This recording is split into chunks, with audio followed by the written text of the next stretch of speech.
l'ouverture. Ah ouais, c'est génial.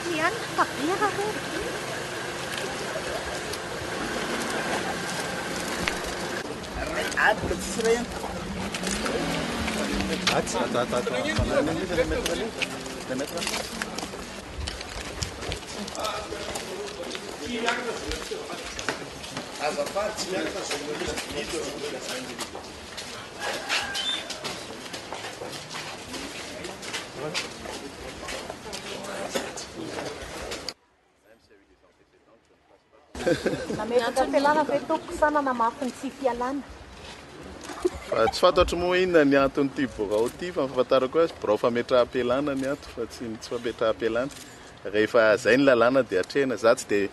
dia mahay loatra an'le manao dia tsy manao, manao dia tsy manao. Tsisy fepetra zany fa rehefa miala dia miala fa mino aho fa hoajaina tsakany sy andavany ny lalàna rehetrarehetra satria amin'ny fahafantarako azy zany amin'ny 14 volana Jolay ny fifidianana filoham-pirenena dia tsisy fiovana intsony zay zany raha fahafantarako azy.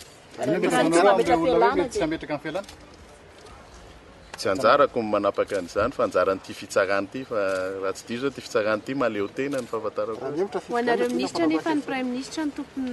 tompon'ny teny farany amin'izay efa metraha-pialana izay. Raha milaza ny prime ministre tsy malaika efa metraha-pialana. Anjaran'ny prime ministre zany sy asa aman'andraikiny ka tsy hitako izay holazaina aminao amin'izay fa ny anjakako aloha dia manaraka ny lalàna fotsiny. Raha misy ny malina ny fangatahan'ny filoha-tetezanity tokony hiala otranazy daholo le hiaraka tamin'ny sivy arivo toetra ny onjam-panjakana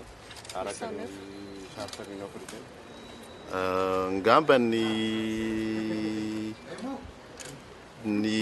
mpanolo-tsaina tsy dia maharaka tsara ny lalàna fa ny fahafantarako azy ny charte ny Union africaine sur la démocratie io mbola tsy niratifihetsika malagasy ary rehefa tsy niratifihetsika malagasy zany io raha jerentsika ny convention de Vienne tsy azo ampiarina amin'ny firenena tsy nanaiky anazy ireny charte ireny ka tsy azoko loatra moa hoe ahoana ny fandehan'izay resaka izay afaka jerenareo nivon'ny mpailalàna zay ary manaraka izany ny zava-dehibe dia nefa antsika mirosany amin'ny fifidianana miaraka amin'ny communauté internationale na filazantsika azy. Rentsika tsy afaka hiteny rehefa miarranger atsika dia andao ampiary ny tenen'ny communauté internationale io dia rehefa tsy miarranger atsika dia hoe tsy mila miaraka amintsika fanapahan-kevitra tsy mety nataony ka ina any ary nytiatsika ho atao tsy aloha mandeha amin'ny fifidianana. Raha misy ny sametra-pialana amin'ny fotoana voatondro dia anaiky venao? Ny tsy hainiko tsara ny fanontaniana. Raha misy ny tsy mametra-pialana amin'ny fotoana voatondro androany dia anaiky venao? Ka rehefa tsy mametra-pialana izy ny fahafantarako anivon'ny lalàna dia efa disqualifié izy zany ka inona moa no teneniko zay ihany angamba no lalàna raha tsy hoe misy fiovana hafa indray nga ny lalàna amin'ny efatra zao ny famantaranandro ka tsy haiko amin'ny 4 sy 5 raha mbola isy fiovana indray. Aminao makandidanao tokony atao faefatra amin'ny volana Jolay ny fifidianana samy satria misy fangatana nataon'ireo le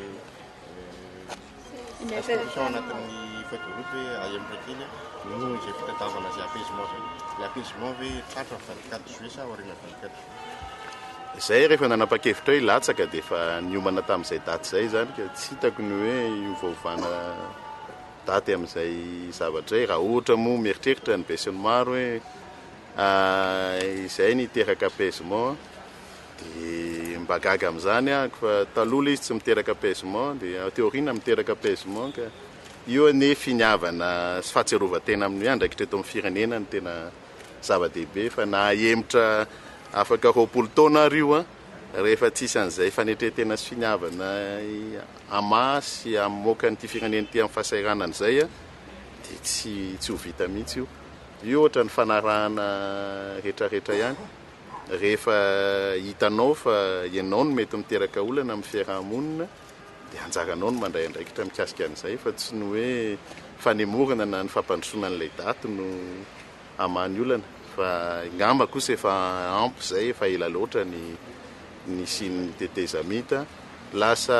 isika indray no manakorotana ny firenentsika satria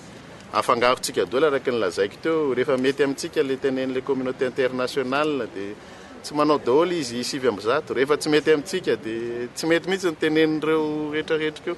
le zany raisiraisitsika ohatr'izay fotsiny daholo le fanapahan-kevitra fa rehefa hitatana firenena dia fanapahan-kevitra matotra ny raisina hoe tonga dia mirositsika amaolana amin'ity firenena ity fa tsy tenen'ny olona tsy misy avaratra etsy akory ny raisina dia iny ny anaovana fehi-kevitra rehefa avy eo fa ny hevitry ny tena dia ny hevitry manokana ilaina ny fifidianana dia amin'ny 24 ny volana jolay zay manaraka lalàna dia manaraka ny lalàna zay mieritreritra tsy hanaraka ny lalàna minao fa ty toeram-pitsarany ty dia mba hampiatra ny lalàna marina amin'izay